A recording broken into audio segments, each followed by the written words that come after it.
Doctor ইউনূসের শাসনামলে একের পর এক ঘটে চলেছে মব ভায়োলেন্স। কেউ বলছেন বাংলাদেশ এখন মবের মূল্য, কেউ বলছেন সরকার সমর্থকদের টাসের রাজত্ব। প্রতিটি ঘটনায় মব সন্ত্রাসীদের রাজনৈতিক পরিচয় প্রকাশ্যে আসছে, কখনো এনসিপি, কখনো জামাত, কিংবা কখনো আসছে বিএনপির নাম। সবশেষ সাবেক প্রধান নির্বাচন কমিশনার কে এম নুরুল হুদাকে হেনস্থার ঘটনায় তীব্র সমালোচনার মুখে পড়েছে বিএনপি। সেই সঙ্গে মবের তাণ্ডব মোকাবেলায় অন্তর্বর্তী সরকারের ব্যর্থতা সামনে এসেছে নতুন করে। আবার সরকারের উপদেষ্টাদের মধ্য থেকে এক এক সময় এক এক ধরনের বক্তব্য পাওয়া যাচ্ছে। মব ঠেকাতে গেলে পুলিশের উপর বাড়ছে হামলার ঘটনা, সেনাবাহিনীর জিরো টলারেন্সের দাবি ভোতা হয়ে যাচ্ছে। মবের ঘটনাগুলো বিশ্লেষণ করলে দেখা যাচ্ছে কে মবের শিকার হবে, কারা হামলা চালাবে, কে মামলা করবে, কে ভিডিও করবে, সব যেন পরিকল্পিত। তাই প্রশ্ন উঠছে, মব সন্ত্রাসীরা কি সরকারের আশকারা পাচ্ছে, নাকি তারা সরকারের চেয়ে বেশি শক্তিশালী? তার চেয়েও বড় প্রশ্ন হলো, এমন অরাজকতায় যেখানে সবাই জড়িত, তখন এর লাগাম টানবে কে? আবার একের পর এক কথা বদলানো সরকারের উপদেষ্টারা দেশকে গত 10 মাসে কোথায় ঠেলে দিয়েছেন, সেই প্রশ্ন উঠেছে। এসব প্রশ্নের গভীরে যেতে চলুন যাওয়া যাক বিশ্লেষণে।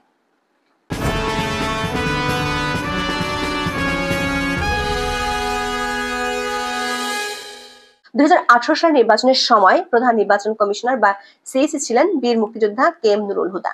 তার বাসা উত্তরায় 22 জুন বিকালে তার বাসার সামনে মব তৈরি করা হয়। এরপর একদল লোক বাসায় ঢুকে তাকে বের করে আনে। বাসার সামনে প্রকাশ্যে তার গলায় জুতার মালা পরানো হয়, করা হয় জুতা পেটা। এই ঘটনার একটি ভিডিও সামাজিক যোগাযোগ মাধ্যমে ছড়িয়ে পড়ে। তাতে দেখা যায় পুলিশের সামনে এই মব সন্ত্রাস চলে 1 ঘন্টারও বেশি সময় ধরে। পরে বিএনপির করা একটি মামলায় নুরুল হুদাকে গ্রেপ্তার দেখায় উত্তরা পশ্চিম থানা। পরদিন আদালতে হাজির করে তাকে 4 দিনের রিমান্ডে নেয় পুলিশ। দর্শক, পুলিশের সামনে 1 ঘন্টা ধরে মব সন্ত্রাস চলা, সন্ত্রাসীদের ধরতে সরকারের গড়িমসি সহ একাধিক কারণে অনেকেই মনে করছেন এই মব সন্ত্রাস পূর্ব পরিকল্পিত। পুলিশের সাবেক আইজি মোহাম্মদ নুরুল হুদা ডয়েচে ভেলেকে বলেছেন, 1 ঘন্টা ধরে ঘটনাটি যখন চলছিল তখন চাইলে আরো ফোর্স সেখানে যেতে পারত। পুলিশের এই সাবেক শীর্ষ কর্মকর্তার কাছে মনে হয়েছে এখানে একটা কৌশল আছে। কি সেই কৌশল? দর্শক, কে এম নুরুল হুদাকে ঘিরে মব এবং তারপর তাকে গ্রেপ্তারের আগে কিছু ধারাবাহিক ঘটনা আমরা লক্ষ্য করেছি। একটি জাতীয় দৈনিকে গত 21 জুন একটি প্রতিবেদনে সাবেক 3 সিএসি এবং ইসির কমিশনারদের নিয়ে একটি রিপোর্ট ছাপা হয়। ওই রিপোর্টে প্রায় সবার সুনির্দিষ্ট অবস্থান তুলে ধরা হয়েছিল। প্রতিবেদনে বলা হয়, বিতর্কিত 3টি জাতীয় নির্বাচন আয়োজনে জড়িতদের ভূমিকা তদন্তে 16 জুন একটি কমিটি গঠনের সিদ্ধান্ত নিয়েছে অন্তর্বর্তীকালীন সরকার। অথচ 20 জুন পর্যন্ত এ বিষয়ে বর্তমান নির্বাচন কমিশন নিজে থেকে কোনো পদক্ষেপ নেয়নি। এমনকি তদন্তের জন্য নির্বাচন কমিশনের কাছে কোনো নথিপত্র চায়নি সরকারের কোনো বিভাগ বা সংস্থা। প্রশ্ন হলো, কমিটি গঠন বা তদন্ত শুরুর আগেই সাবেক প্রধান নির্বাচন কমিশনার বা কমিশনারদের বিরুদ্ধে আইনি ব্যবস্থা নেওয়ার তাগিদ কেন উঠল? ওই প্রতিবেদনে জানানো হয়েছিল, কে এম নুরুল হুদা তার উত্তরার 5 নম্বর সেক্টরের নিজ বাসায় আছেন এবং বই লিখে অবসর জীবন কাটাচ্ছেন। প্রতিবেদনটি প্রকাশের পরদিন গত 3টি সংসদ নির্বাচনের সময় দায়িত্ব পালন করা 3 প্রধান নির্বাচন কমিশনার এবং নির্বাচন কমিশনারদের বিরুদ্ধে মামলা করে বিএনপি। দর্শক, এই মামলার কয়েক ঘন্টা পরে মবের নেতৃত্ব দিয়ে কে এম নুরুল হুদার বাসায় হামলা করেন ঢাকা উত্তরের স্বেচ্ছাসেবক দলের সদস্য মোহাম্মদ মোজাম্মেল হক ঢালি। তার সঙ্গে ছিলেন আরো বেশ কয়েকজন বিএনপির নেতাকর্মী। এরপর পুলিশ নুরুল হুদাকে হেফাজতে নিয়ে দুপুরে বিএনপির করা মামলায় গ্রেপ্তার দেখায়। এই মব যে পূর্ব পরিকল্পিত সেটি পরিষ্কার হয়েছে দৈনিক সমকালের এক রিপোর্টে। রিপোর্টটিতে বলা হয়েছে, ঘটনার পর একটি বেসরকারি টেলিভিশনকে মোজাম্মেল বলেন, শনিবার রাতেই তথ্য পাই নুরুল হুদা 5 নম্বর সেক্টরের 1 নম্বর সড়কের 29 নম্বর বাড়িতে অবস্থান করছেন। স্বেচ্ছাসেবক দলের ঢাকা মহানগর উত্তরের সভাপতি শেখ ফরিদ হোসেনের নির্দেশে নুরুল হুদা যাতে পালাতে না পারেন সেজন্য তাকে নজরদারিতে রেখেছিলাম। পরে পুলিশের সঙ্গে যোগাযোগ করে সাধারণ জনগণের সহযোগিতায় তাকে ধরে পুলিশের হাতে তুলে দিয়েছি।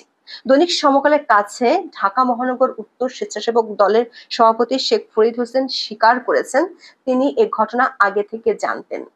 দর্শক, ঘটনা প্রবাহের শুরু থেকে শেষ পর্যন্ত বিশ্লেষণ করলে মবে বহুপাক্ষিক অংশগ্রহণের একটি ধারাবাহিকতা লক্ষ্য করা যায়। বিভিন্ন বিষয়ে সরকার ও বিএনপি মুখোমুখি অবস্থানে থাকলেও মবের ক্ষেত্রে একটি সহ অবস্থান লক্ষণীয়। সাবেক সিএসিকে হেনস্থা করা হয়েছে পুলিশের উপস্থিতিতে, সেটা প্রতিরোধে পুলিশ কোনো ব্যবস্থা না নিয়ে তাকে বিএনপির মামলায় গ্রেপ্তার করেছে। আর সেই গ্রেপ্তার থেকে শুরু করে হাতকড়া পরিয়ে আদালতে নেওয়া এবং রিমান্ডের ব্যবস্থা নিশ্চিত করেছে সরকার। আবার চরম সমালোচনার মুখে পড়ে এই ঘটনায় মাত্র একজনকে গ্রেপ্তার করা হয়েছে, অথচ মোজাম্মেল বা শেখ ফরিদ হোসেনকে না গ্রেপ্তার করা হয়েছে, না বিএনপি থেকে তাদের বিরুদ্ধে ব্যবস্থা নেওয়া হয়েছে। ঘটনাটি নিয়ে তুমুল সমালোচনা ও চাপের মুখে বিএনপি ও সরকার দুই পক্ষ থেকেই এসেছে অতীতের মতো দায়সারা বক্তব্য। যথারীতি আসে সরকার প্রেস উইং এর বিবৃতি, যেখানে ছিল মব সন্ত্রাসীদের জন্য ঘুম পাড়ানি মাসি পিসির গান। এবারের ঘটনায় নতুন সংস্কার হলো, স্বরাষ্ট্র উপদেষ্টার সাথে যোগ হয়েছেন পরিবেশ উপদেষ্টা সৈয়দা রিজানা হাসান। তিনিও আশ্বস্ত করেছেন কেএম নুরুল হুদাকে লাঞ্ছিত করায় জড়িতদের বিরুদ্ধে আইনি ব্যবস্থা নেবে সরকার। তবে উপদেষ্টা রেজওয়ানার বক্তব্য বিপাকে ফেলে দিয়েছে সরকার আইন ও স্বরাষ্ট্র উপদেষ্টাকে। কারণ সৈয়দা রেজওয়ানা বলেছেন, যেহেতু একটা মামলা হয়েছে তাই পুলিশ সাবেক সিএসি কে গ্রেপ্তার করবে, অথচ গত 10 মাসে আইন ও স্বরাষ্ট্র উপদেষ্টা অসংখ্যবার এর উল্টো কথা বলেছেন। তারা বলেছিলেন মামলা হলে কাউকে গ্রেপ্তার করা যাবে না, আগে তদন্ত করতে হবে, সেখানে প্রাথমিক দায় পাওয়া গেলে আসামিকে গ্রেপ্তার করবে পুলিশ। সবশেষ 9 জুন সাবেক রাষ্ট্রপতি আব্দুল হামিদ ইস্যুতে স্বরাষ্ট্র উপদেষ্টা এমন কথা বলেছিলেন। স্বরাষ্ট্র মন্ত্রণালয় থেকে কাগজে কলমে এমন নির্দেশনা দেওয়া হয়েছিল।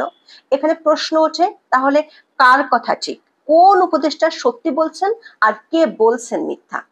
পুলিশ কি স্বরাষ্ট্র উপদেষ্টার কথা মেনে কাজ করছে, নাকি পরিবেশ উপদেষ্টার কথা অনুযায়ী মামলা হলেই গ্রেপ্তারের মিশন চালিয়ে যাচ্ছে, অথবা মামলা হওয়ার কয়েক ঘন্টা না যেতেই তদন্ত শেষ করে ফেলেছে পুলিশ? এরপর আসামিকে গ্রেপ্তারের আগে পুলিশের উপস্থিতি মঞ্চস্থ হচ্ছে মব। দর্শক, গত 10 মাসে মব সন্ত্রাসের নামে নৈরাজ্য টক অব দ্য কান্ট্রি। মানবাধিকার সংস্থা আইন ও সালিশ কেন্দ্রের হিসাব অনুযায়ী গত 10 মাসে মবের শিকার হয়ে সারা দেশে 174 জন মারা গেছে। এর মধ্যে গত জানুয়ারি থেকে এ পর্যন্ত মারা গেছে 83 জন। মানবাধিকার সংস্কৃতি ফাউন্ডেশনের হিসাবে গত 8 মাসে এ ধরনের ঘটনায় মারা গেছে অন্তত 150 জন।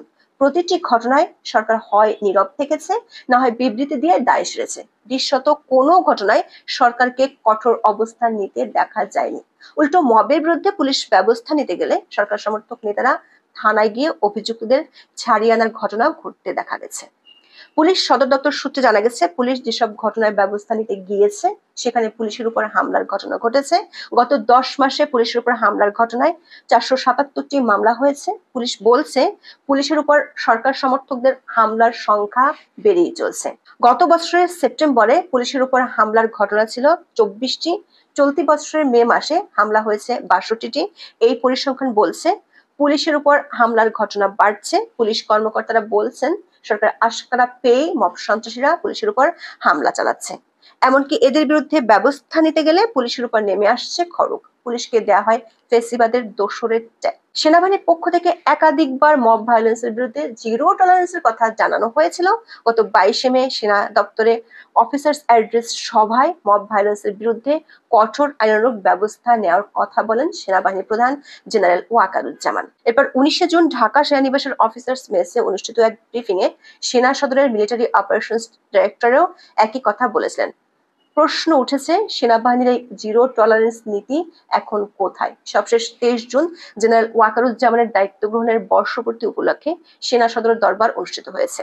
সেখানেও মব ভায়োলেন্স ঠেকাতে ব্যর্থ হওয়ার বিষয়টি নিয়ে আলোচনা হয়েছে। সবশেষ মবে বিএনপির সংশ্লিষ্টতার দৃশ্যমান প্রমাণ থাকার পরেও বিএনপির বক্তব্য ধরি মাছ নাছুই পানির মতো। সাবেক সিএসির উপর মবকে বিচ্ছিন্ন ঘটনা বলে দাবি করছে দলটির স্থায়ী কমিটির সদস্য সালাউদ্দিন আহমেদ। বিবিসি বাংলাকে তিনি বলেছেন, দলের কেউ জড়িত থাকলে অবশ্যই সাংগঠনিক ব্যবস্থা নেওয়া হবে। অথচ পরিসংখ্যান বলছে গত 10 মাসে মবে বিএনপি নেতাদের জড়িত থাকার অসংখ্য খবর এসেছে সংবাদ মাধ্যমে। এবছরের 21শে ফেব্রুয়ারি চট্টগ্রামে, 28শে এপ্রিল নারায়ণগঞ্জে, 22শে মে মানিকগঞ্জ আদালতে মব ভায়োলেন্সের সাথে জড়িত ছিল বিএনপি নেতাকর্মীরা। যদিও সংগঠনটির পক্ষ থেকে এদের বিরুদ্ধে কোনো ব্যবস্থা নিতে দেখা যায়নি। তবে সাবেক সিএসিকে হেনস্থা করার পর সামাজিক মাধ্যমে বিএনপির বিরুদ্ধে পুরাতন অভিযোগগুলো নতুন করে ভেসে উঠেছে। বিগত আওয়ামী লীগ আমলের 3 বিতর্কিত নির্বাচন কমিশনের মতো 1996 এবং 2005 সালে বিএনপি আমলেও 2টি বিতর্কিত নির্বাচন কমিশন ছিল। 1996 সালের 15 ফেব্রুয়ারি বিতর্কিত নির্বাচনের সময় সিএসি ছিলেন কেএম সাদেক, আর সাল থেকে সিএসি ছিলেন এম এ আজিজ, যার আমলে বাড়ি বাড়ি না গিয়ে অফিসে বসে তৈরি করা হয়েছিল ভোটার তালিকা। সারা দেশে 1.5 কোটি ভুয়া ভোটার ধরা পড়েছিল। এমনকি 1/11 পর সরকার তাকে অপসারণ করতে বাধ্য হয়। সাবেক সিএসের হেনস্থার ঘটনাটি নিয়ে যখন সারা দেশে শোরগোল পড়ে গেল, তার পরদিনই দুপুরে লালমনিরহাটে ধর্ম অবমাননার অভিযোগ তুলে হিন্দু ধর্মাবলম্বী পিতাপুত্র নরসুন্দর পরেশচন্দ্র শীল ও বিষ্ণুচন্দ্র শীলকে ধর্ম অবমাননার নামে মারধর করে এবং পরবর্তীতে থানায় সোপর্দ করে। এর মানে হলো মবের জয় জয়কার চলছে। এরই মধ্যে সরকার উপদেষ্টা ফাজুল খান নিজের ফেসবুকে পোস্ট দিয়ে বলেছেন, সাবেক সিএস এর এভাবে হেনস্থার ঘটনাটি কোনোভাবেই মেনে নেওয়া যায় না। দর্শক, এমন উদ্বেগ প্রশংসনীয়, কিন্তু ফাজুল খান তো সরকারের একজন উপদেষ্টা, আর বর্তমান সরকার আমলে মব কালচার তো নতুন কিছু নয়। তাহলে কি এতদিন সরকারের উপদেষ্টারা বাকি ঘটনাগুলো দেখতে পাননি, নাকি সবাই উট পাখির মতো বালিতে মুখ গুজেছিলেন? যদি তাই হয়, এমন মুখ গুজে থাকা আর কতদিন চলবে? এখন এই পর্যন্ত। সবাই ভালো থাকুন, সুস্থ থাকুন, নিরাপদে থাকুন। দেখা হবে আগামী পর্বে।